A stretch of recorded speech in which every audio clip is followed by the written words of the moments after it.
Well, welcome to the 3 o'clock session. I'm joined by Rhonda Rickelman from Gilmour Academy, and we're excited here to be in Camp and Summer Programs Fair 2021 at Northeast Ohio Parent. I'm Brad Mitchell, the publisher of Northeast Ohio Parent, and it's a thrill always to talk about camp season, especially when it's warm outside. So it gets us thinking about spring, gets us thinking about summer, and Rhonda's going to have much to share with you. Just a couple of housekeeping tips. Please, if you have any questions, just type those into the chat box and we'll try to address those later in the presentation. And these will all be recorded sessions that you can check back on later and view. Also, our exhibit hall is open all the way through the 31st of the month, so you can come back into this platform and find out more information from any of the sponsors or exhibitors. We're thankful for Gilmour Academy. They're one of our silver sponsors, and they'll also be a part of our live and in-person events coming up. We have them on the 20th of March on the west side of Crocker Park, and then the 28th on Sunday at Acacia Clubhouse in Lyndhurst. So we're looking forward to those in-person events. Proper safety protocol will be in place.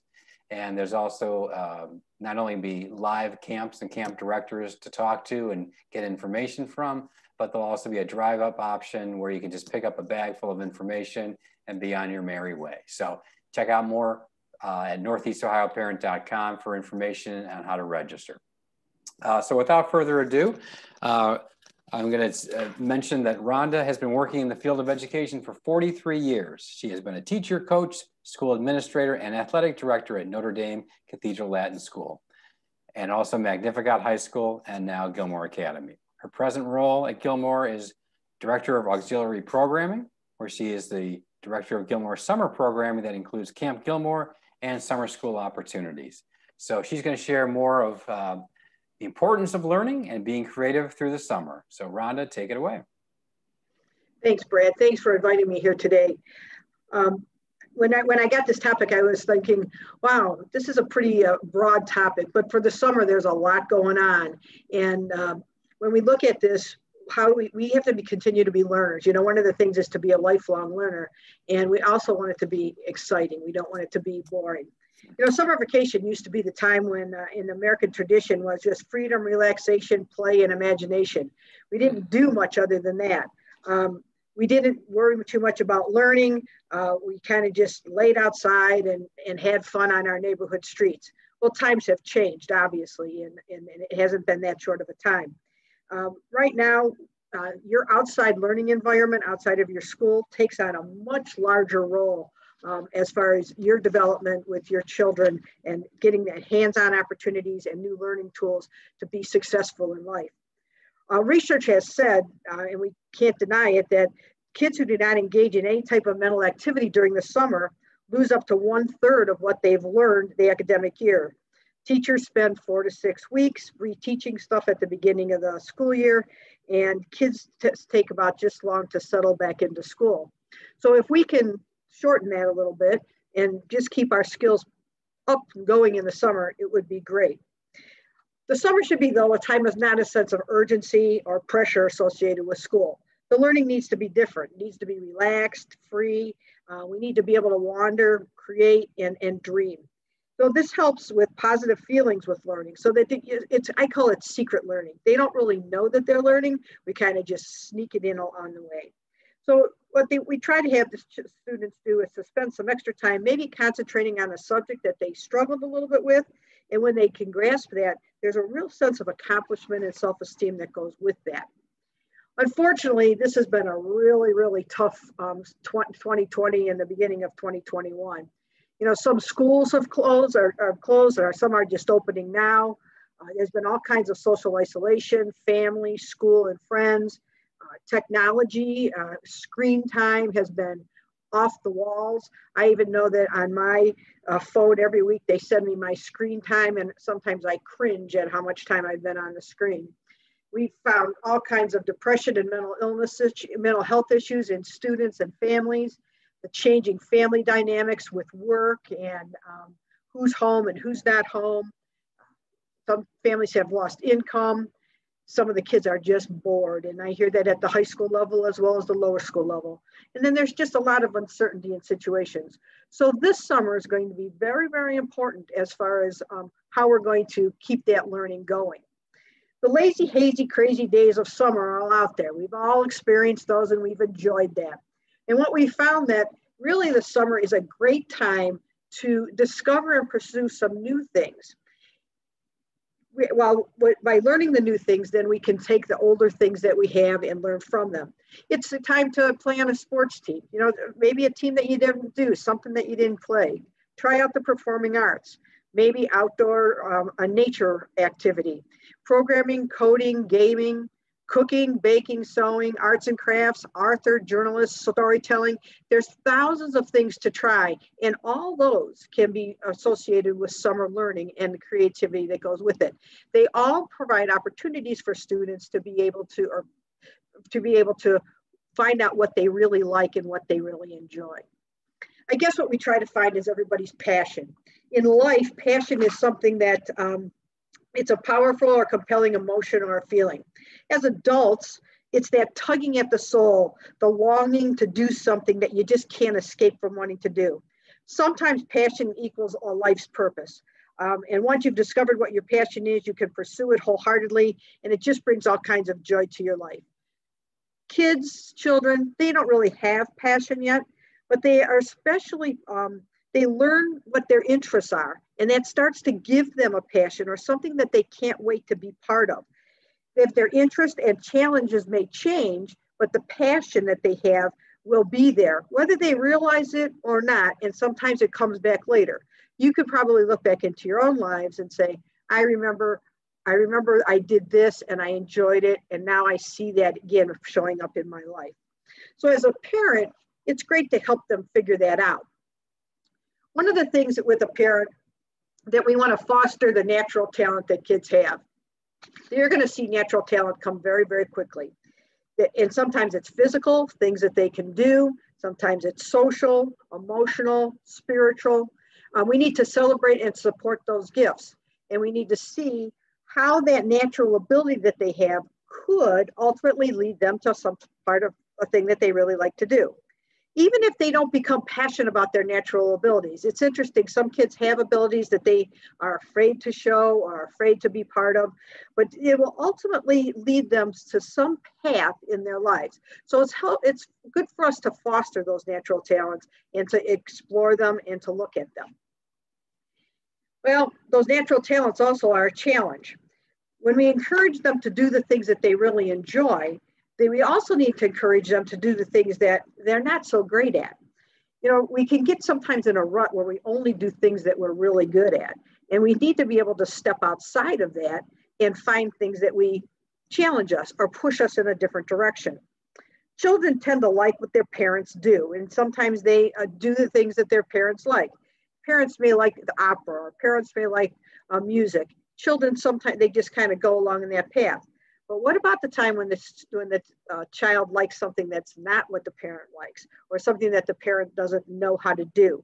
That's the time when, as a parent, and we need to move out of our comfort zones so that we can help challenge them to pursue their passion, as well as to give us an opportunity to help them explore who they want to be. Try something new, try a sport.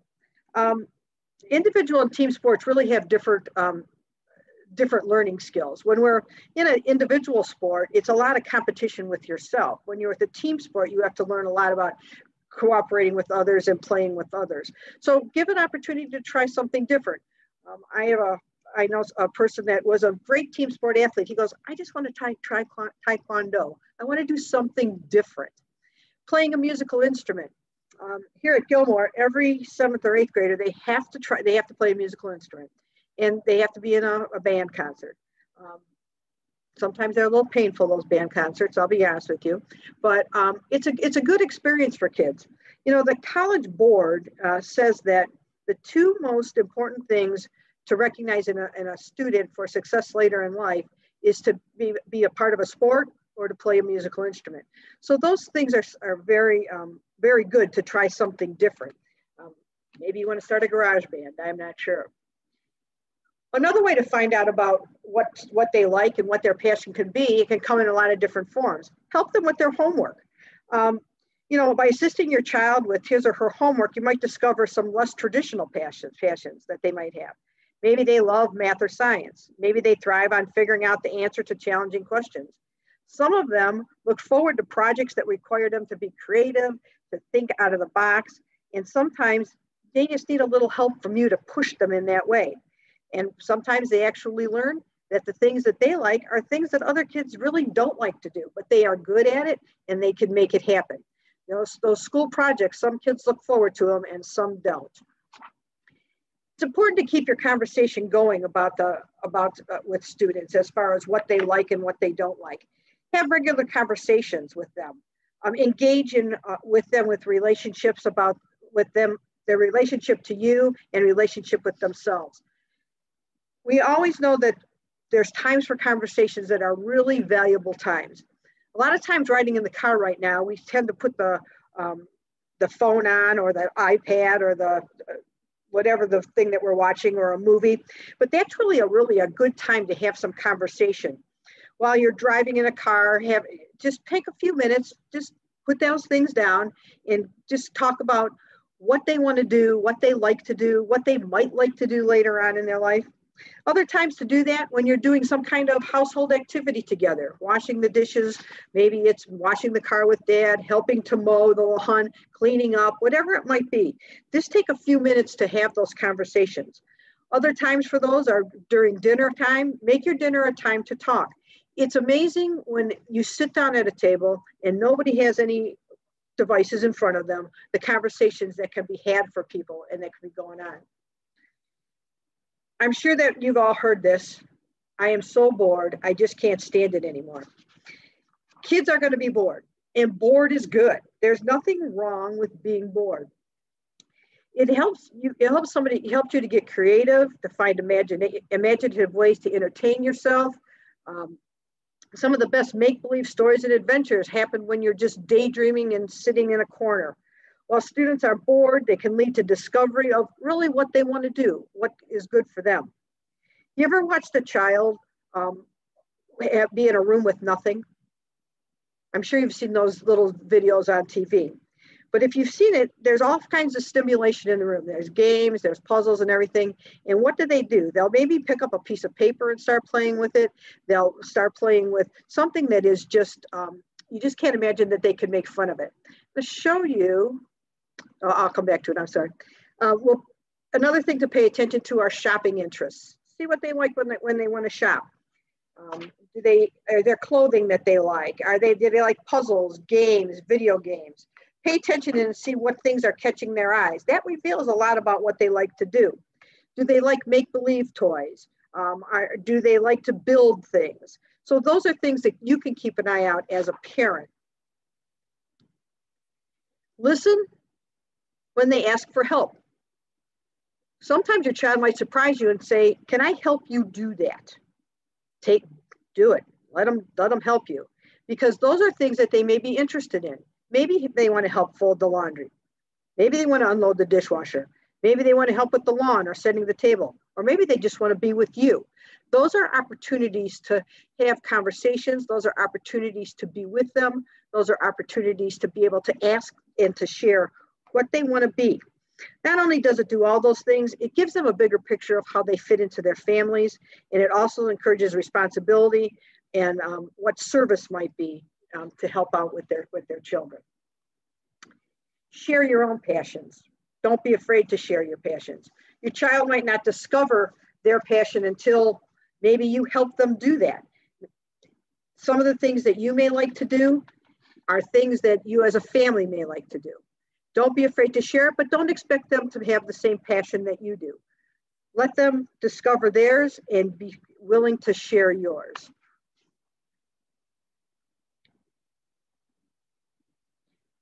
Studies show that when we fully immerse ourselves in joyfully doing things, as opposed to simply anxiously dwelling on issues, we can become more creative. Joy of doing something, that's what the passion is. So we want to find what makes them happy.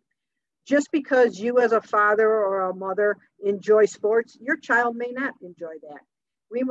They might enjoy something else. Make time for that and make sure that you share with them the joy that goes with that.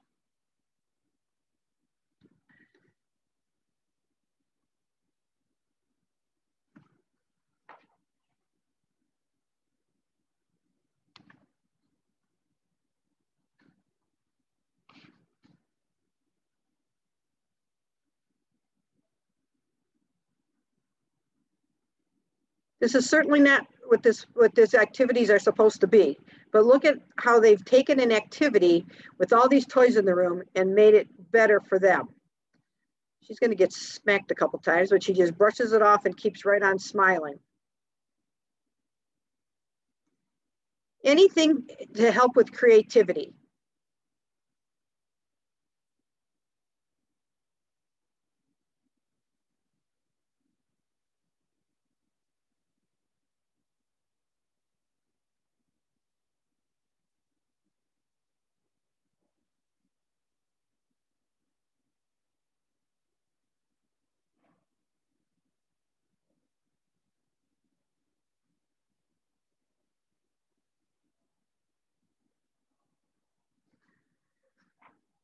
So when play is allowed to be child-driven, children practice decision-making skills, move at their own pace, discover their own areas of interest, and ultimately engage fully in the passions that they wish to pursue.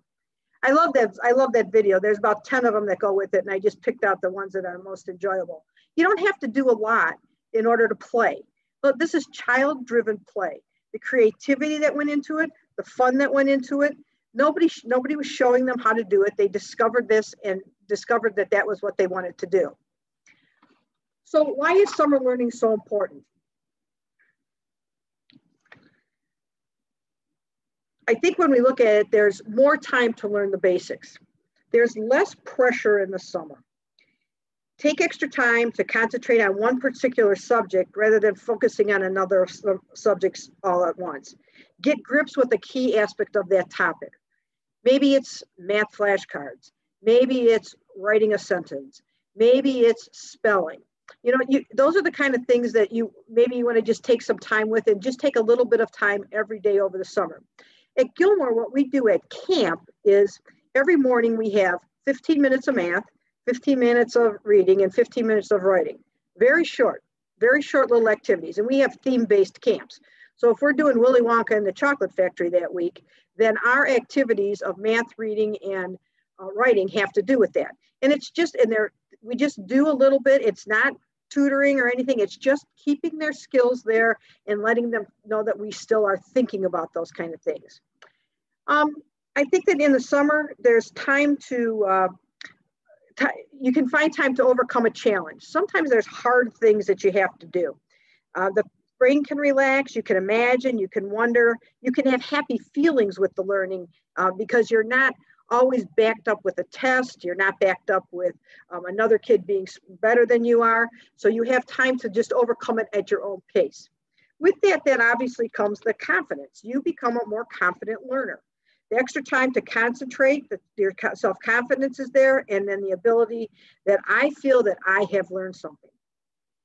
Innovation, creativity, and love of learning are all promoted when it doesn't come always in a school setting.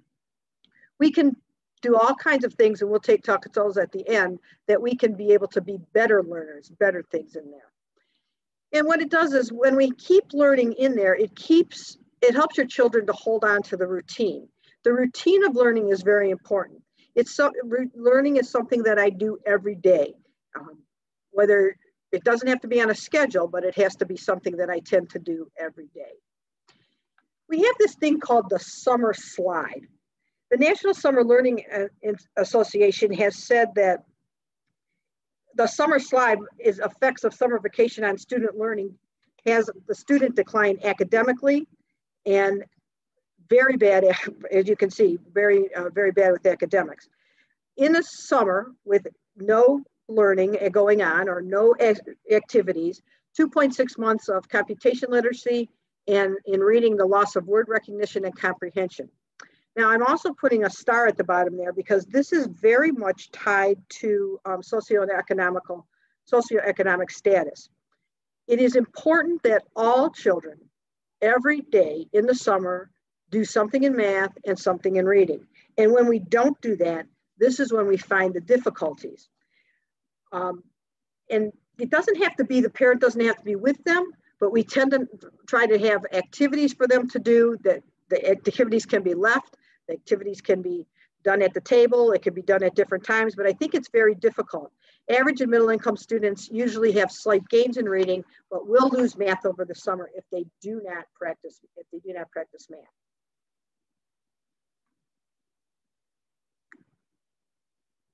Okay, so how do we prevent the summer slide? Reading every single day, and reading can be all different kinds of things. You do not have to read a book every day. We need to read, we can read the comics, we can read signs in a store, we can read road signs, we can read anything that has to do with reading is fine. Your local libraries have lots of free things, free activities. The libraries are starting to open right now. They're starting to have more activities, but those are wealth of places. They have story time, they have puppet time, they have opportunities for you to, speakers come in. So there's all kinds of things in your local libraries that would help with reading. We also need to review our skills. And when we review our skills, we really don't want to use paper and pencil, and we don't want to use flashcards and things like that. How we want to review our skills is to do activities that we're going to fake learning that they're really learning something. Prevent the summer slide, natural high with vitamin N. I have a friend that teaches at another school, and they do a lot with vitamin N. Vitamin N is a nature vitamin. Get high on natures. Studies that compare when kids are outside and they're outside learning, watching, walking, talking, being in the sun, we find that all kinds of things happen. Tension goes down, anger goes down, depression goes down. 5 minutes of green exercise per day does wonders, does absolute wonders for the brain. What it does is it turns on the adrenaline, and it turns on the stress busting and then hormones also. So that's something that you really need to do, is to get outside and enjoy the outside time. Another thing to prevent the summer slide is to volunteer. Anytime you do any kind of volunteer work with other people, whether as a family or individuals, what happens is in your interactions, those interactions help a student with math and reading skills. How do they happen? No matter what they have to do, following directions, doing a chore, helping other people, those are things that keep the brain engaged very much during the time. There's a difference between a routine and a schedule for your summer. The routine is something that you tend to do to prepare yourself for what your day will be like. We want to keep your routines, whatever your routines are. You can sleep in later, you can get up, you can change all those things, but the routine needs to be the same. Because when we have routine, that helps us, it helps our brain to be able to learn. So maybe your morning routine is you get up, you eat your breakfast, you get dressed, you brush your teeth, you go out, you get your books and things together and out the door. That's a routine. A schedule is a little bit different. A schedule is a time when we plan for carrying out a process, and it has an intended time. Now your summer, you're not going to have the same kind of schedule. The schedules will be very light during the summer. You may even move bedtimes back a little bit, but the process for it needs to be the same, the process of getting ready for bed.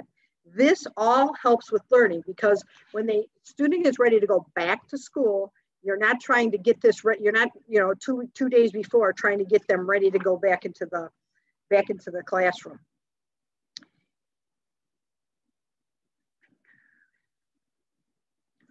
So how do we all do this using, come on.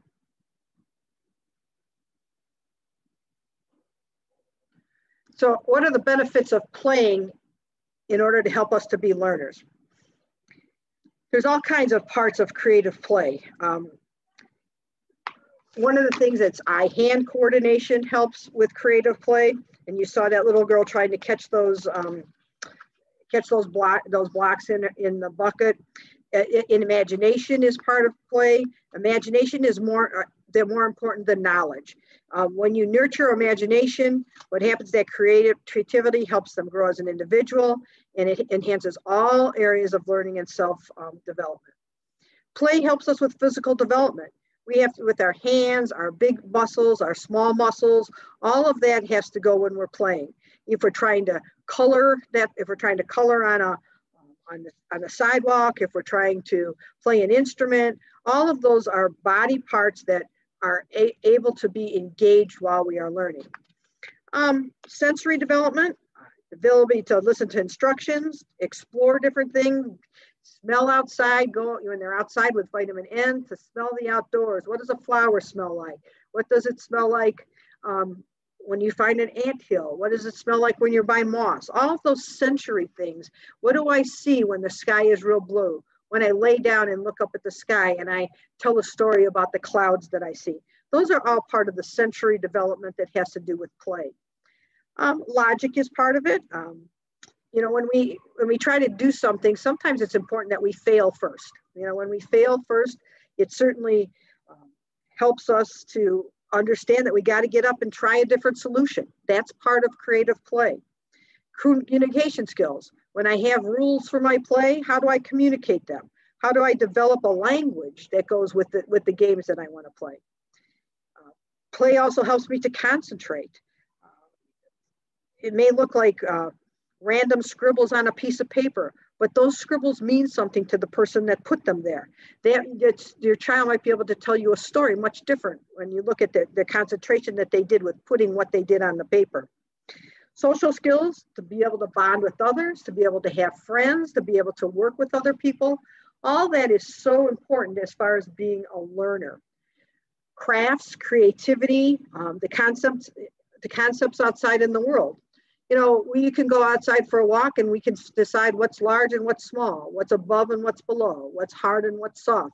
All of those things are important in the world, and they all happen through play. Your environment, the environment that's out there helps them create an environment that's safe. When they're playing, they understand what's safe and not safe. So what can be learned in summer camp from some of these things? A child can gain independence from summer camp, where they learn, they develop all different kinds of learning there.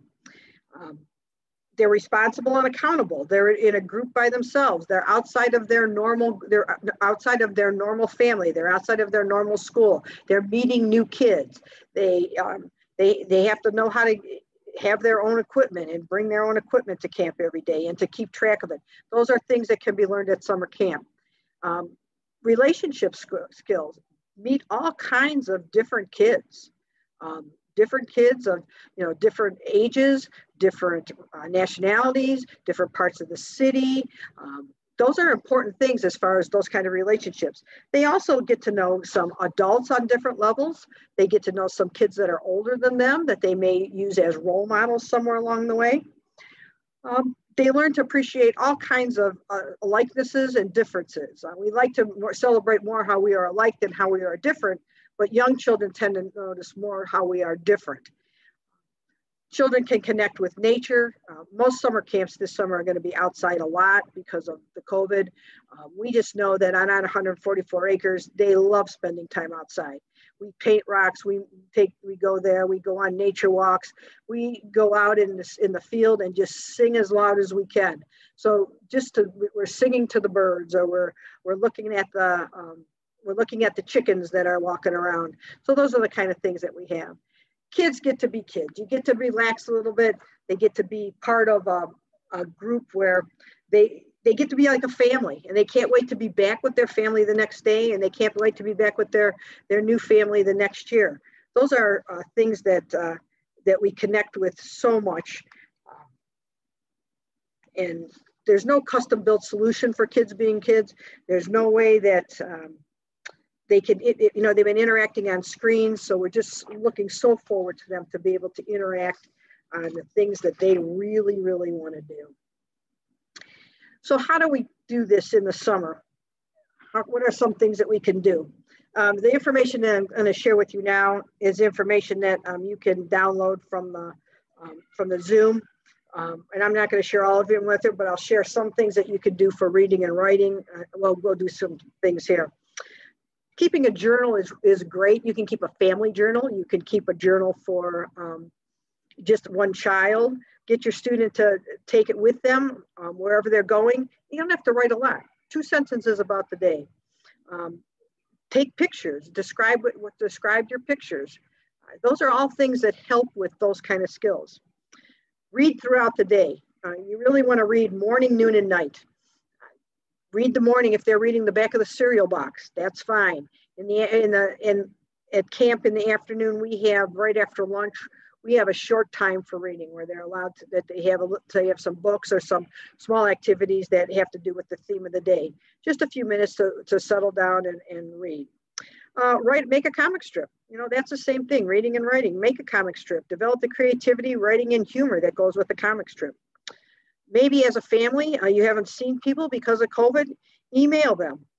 Start an email back and forth with grandparents or aunts and uncles where they can practice their writing skills.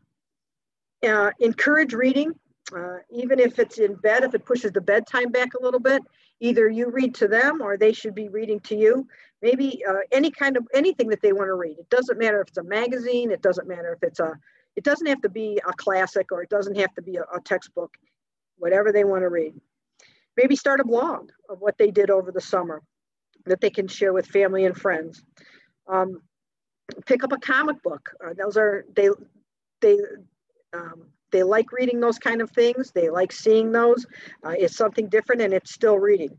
And if you can, obviously we want to read aloud every day somewhere, somehow that they can read every single day. Math activities. One of the fun things with math is that there's math all over the place and we don't have to go far to look for it. You know, maybe you say, you know, I love to go to Five Below. How many things can you buy at Five Below at the corner store? How much can you get at the ice rink or at the ice cream truck for $5? You're in the hardware store. What kind of things can you buy for this much money? Maybe you're at the beach, maybe wherever it is, you have all these different kinds of math activities that you can have. Take a napkin and fold it into different pieces and start to learn fractions. Fold it in half again, fold it in half again.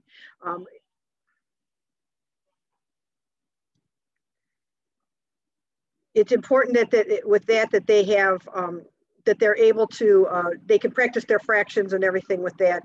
You can decorate it with markers, but just a simple napkin at a restaurant, you can do that with. Make an ice cream sundae. Make it with fractions. Make half vanilla and half chocolate. What about 1/3 chocolate, 1/3 vanilla, 1/3 strawberry? Cover 1/4 of it with nuts, another part of it with sprinkles. Or you can just eat a bite that's 1/2 chocolate, 1/2 vanilla.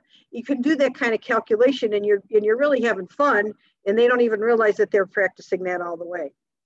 One of the things that's always fun to do is to learn to use a stopwatch. Time yourself. Every day, do the same, walk to the end of the street or walk this far and see if it takes you longer or shorter to get there. You could do that with swimming. You could do that with biking. Try to beat your time. You can graph your time so that you can see that you've gotten better each and every day. How many different ways can I get to my school? How many different ways can I get to the grocery store when we're driving? How many different ways can I get to my friend's house? You can't backtrack. You must take a new route each time. Those are things that are thinking and logical skills that they can do. Another thing, let's eat. One of the fun things that you can do is plan a meal. Have your child take it with the grocery store. Let them figure out how to buy it, how much it costs. Look at the recipe so that they have what they need. Be able to cook it. Choose the best price options for it. Find out what it costs per meal. Those are all things that are really easy to do, and you get to spend some quality time with that. Now it takes a little bit of work. You might want to maybe better with a cookout rather than another meal, but those are the kind of things that are just fun things to do. Another thing about math that I think that people need to realize is that math is everywhere, and you just have to realize that it's everywhere. So look at different places. How many more miles do we have to go in the car? Are we there yet? This is how far we have to go. How long is it going to take us? Let them start to figure those kind of things out, or help them figure it out with you. Some places to go that are really great. People are hopefully going to start to eat out. Maybe do some menu math at a restaurant, how much food they can afford with a certain kind of money, how to figure out what the tip is, what things are taxed and what things aren't taxed. Those are all money things. Go on a tour. Most tours are a little different, not open right now, but there's chocolate factories, there's glass blowing studios, there's all kinds of things that you can go to or in your city, and they have little tours around. You don't have to spend all day, just a little bit of time. Our metro parks, our national parks have all kinds of things to do as far as learning, and there's all kinds of free programs in there. Don't be afraid to go online and look up our emerald necklace and all the different things that they have. Those are plenty of things that are learning that they will learn tons about. One of the things that I've done with kids is take a bus ride and a rapid ride. They don't even know most kids don't know those things. So next time you're going to go on a trip or run an errand, if you can and you have some time, do it on a bus. Learn how to ride a bus. Learn it on a rapid, but go with them, obviously. Ask them to decipher the route. Ask them how to figure that out. Sometimes you can have surprise adventures. Those are things that help in learning.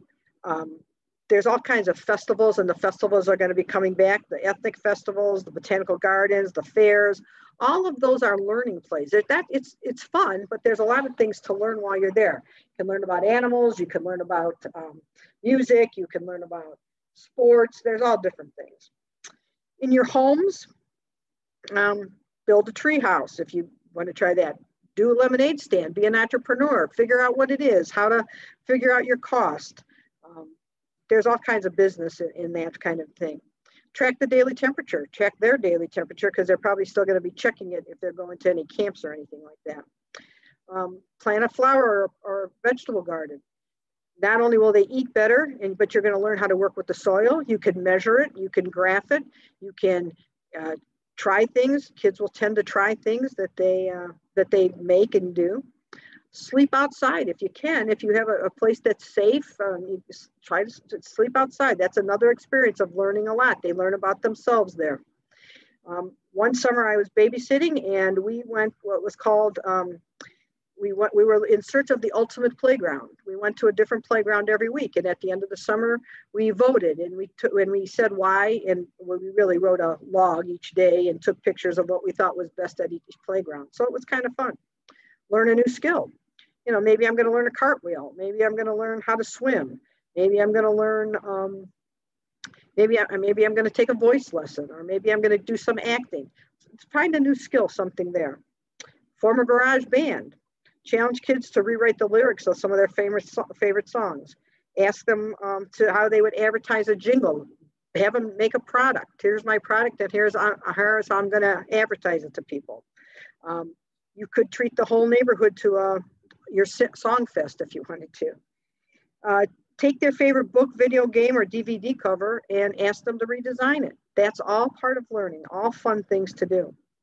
Play with tangrams. Those are Chinese puzzles with 7 shapes. Just the logic and thinking of that is phenomenal. We have those at camp, and they pick them up all the time. They're just on the tables in the morning, and they love playing with those kind of things.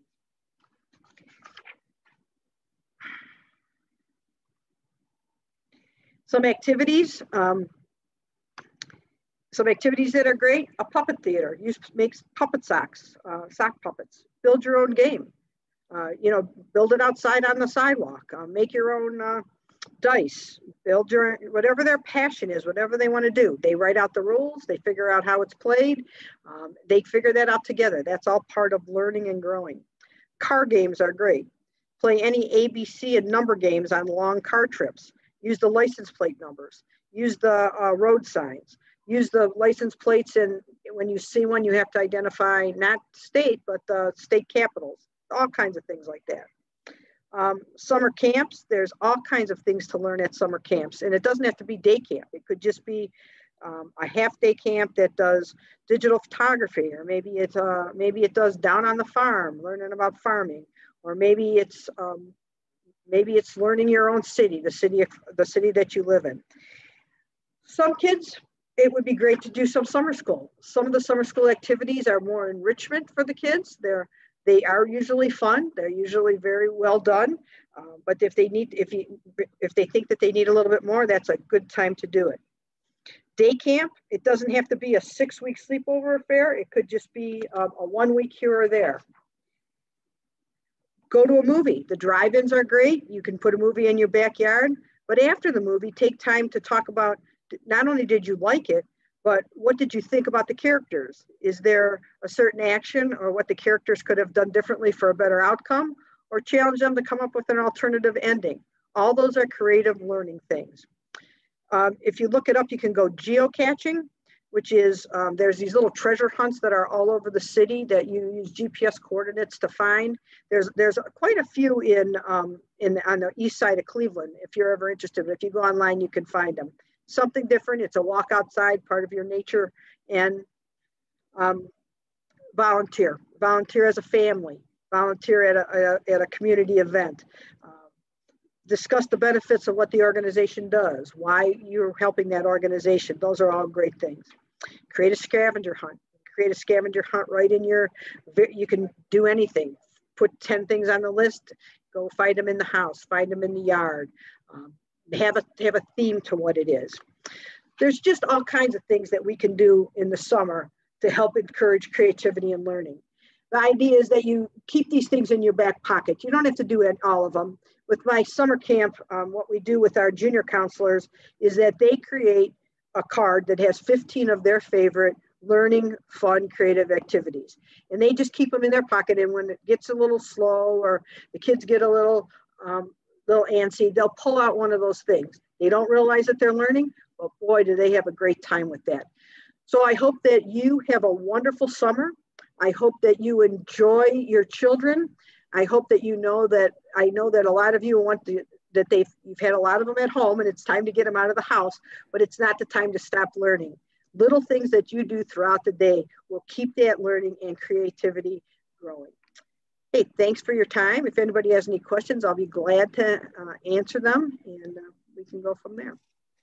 Rhonda, thank you. That is really a wealth of knowledge that you just poured out there. And I thank you for everything you did to prepare for that and to share. As I said, we'll have ample places where this little presentation will be shared. And we're hopeful that people will come to you as the trusted expert that you are, and also to consider Gilmour for an enriching place to help the kids take the next step. So thank you again. I think we're going to close with this. And Gilmour is one of our presenting silver sponsors here. So they've got information located in their booth on the virtual platform, or also on their website. So thank you again, Rhonda, and thanks everyone for being here. Thanks, Brad. Thanks so much for what you do for the Northeast Ohio Parent too. It's very beneficial to everybody. Thank you. You have a wealth of things in your magazine for people to look at too. So thank you. Thank you. All right, terrific. All right, summer's coming.